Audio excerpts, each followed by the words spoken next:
WBS looks something like this. Remember I said car, chassis, something else, something else? And so it's hierarchical in nature, right? Here's an example of a bus. You know, there's level 1, level 2, level 3, level 4, level 5. There could be a lot of levels in creating this bus. Okay? If we look at the work breakdown structure, here's the things to think about. One is there's attributes. It's hierarchical in nature. It's logical. You can follow it. It's task or activities related, right? It organizes the how you're going to do something. So now we're looking at the planning is how you're going to do it, right? It's sequential. It's used in scheduling. It's used in staffing. It's used in budgeting. It's used in monitoring. It's used in definition, and all this stuff, right? Now, what is it? You can think of it in real simplistic terms as kind of a numbering system. If we were to brainstorm on the task, what are the tasks related to putting our family website together? Just throw them out. Well, you have to have a webmaster or somebody with similar skills.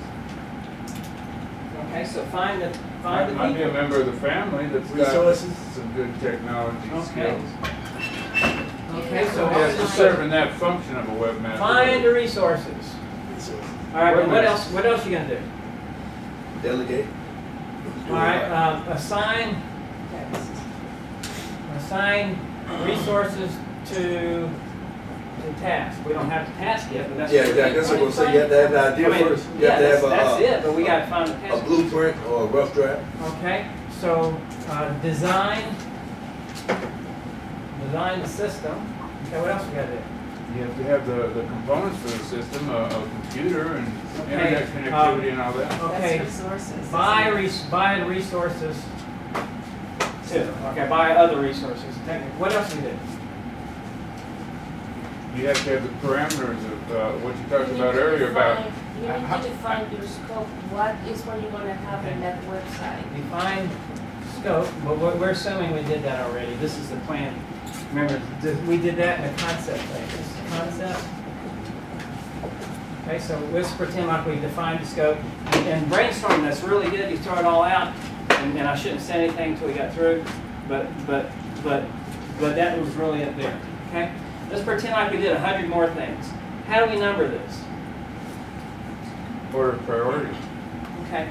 The easiest way to do it would be put it in the right order and consolidate tasks, because I said the same thing 2 different ways, and just sort it out exactly the way we want it, best way we get it, and then define it like this is task 10, 20, 30, 40.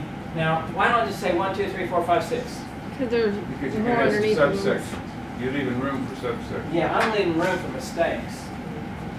And then I can have a subsection like this. That's a good point. I could have a 10.10, and that would be sub. But what if I made a mistake and I left out a task? I'll just give it a 15 because it comes right there. Okay?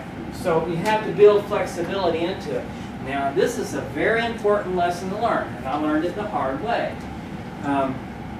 And I knew it before I learned it. If that makes sense. I knew I was supposed to do it, but I just didn't do it. I took a shortcut. And so the Queen of the Department of Energy comes into our office. We're doing a project for her. We had 100 tasks. The Queen. And so we had 100 tasks, right? And so she comes in early on in the concept phase and our planning phase. We're trying to figure out what we're doing. And then she comes in 3 months later. Well, we were designing this stuff for our team, right? And we could keep track of the numbers, but we gave her a list that had 1 through 100, and she came back and asked a question about number 8. Well, our number 8 was now 306.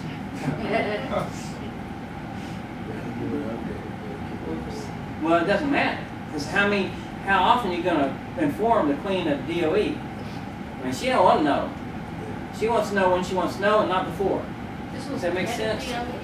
What? This is the head of DOE? This was a local Queen. It's just But I use that as a visual. We're talking about this person. 840 is not complete yet. Yeah. Why is what's that? Is that why 840 is not complete yet? Yeah. 840. 840, the highway that goes. I sorry. didn't find. But A, number 8, she had a question about. Well, she was, and then we had to explain to her, well, that's our 308, and she said, what? Then all these comments I have to put into this other format, and she was not happy.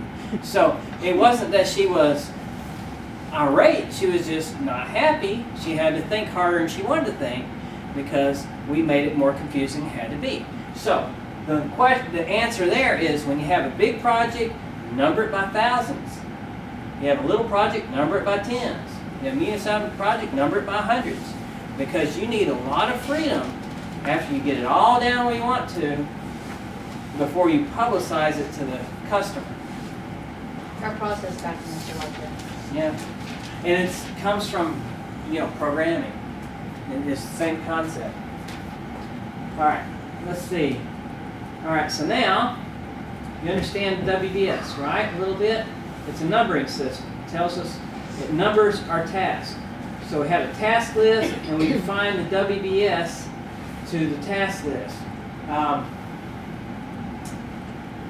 Why do we even need a WBS? So who's going to do what? Right. Well, it defines in a unique way what a task is. And so if we had the word editing as one of our project things, how many times can we edit? How many different ways can we edit? How many different places can we edit? So you want to have edit number 10, edit number 110, edit number 210. They all mean different things, but they all use the same title. Okay? So it's a unique identifier. Do you know what a relation? Yeah. Well, I was going to say, the book described it as kind of a roadmap of the project. How do you know where you're going if you don't have a roadmap on how to get there? And that's the overall planning process. And the WBS is a little more of a detail of that roadmap. For example, the WBS are the mile markers. If you're driving down I-40, you see a mile marker, you know exactly where you are. And if you're in trouble, you can call the police and say, I'm at mile marker this going west, or mile marker this going east. And they know where you are. Okay? So WBS is the same thing. It's not the road. It's not the map, really. It's the mile marker on the map. Does that make sense? Because the task itself are really the map. Okay, now you can look at the map if that helps you. But I think of it more as a mile marker. Now, do you know what a relational database is? Okay, if you have a relational database about personnel, and you're trying to track everything you know about personnel, what kind of unique identifier might you have? Okay, Social Security number, because if you look up Craig Stevens now, you're going to find 16 of them, right? And your company may have 3, if you're big enough. And so Craig Stevens is not a good unique identifier. But my Social Security number is, because there's only one of those. Except, some people sell Social Security numbers. You might get a couple of those now. but you know what I'm saying, right? It's a unique identifier. In a relational database, you may have, this is Craig Stevens' personal information. This is everybody's personal information divided by, some kind of table that shows their expertise, and it might be by Social Security number or by employee number or something else, right? And this might be pay history, and it's a whole different chart, but it would make no sense at all to put all that information on one chart, because really what I want to do is I want to see pay history by number, and I don't want to connect it to the person, because if I do that, there's a problem. And I want to see, all this other stuff. So the relational database requires a unique identifier. Now, think of the WBS as a unique identifier. Every time you send a letter out and you say, task number 308 is on schedule. Task number 607 is behind schedule. Now, you don't have to say much more than that, because someone can look it up, right? Now, if you said editing is behind schedule, there's 16 of those. Which editing are you talking about? So it makes sense, right, to have a unique identifier. This is the part that will show that you're mature. you know, in your thought process. Because there's a certain maturity level, as you learn, you start developing tricks, right? This is one of those maturity level things. And another even higher level maturity level thing is leaving yourself enough room so you don't get bitten by the queen of DOE.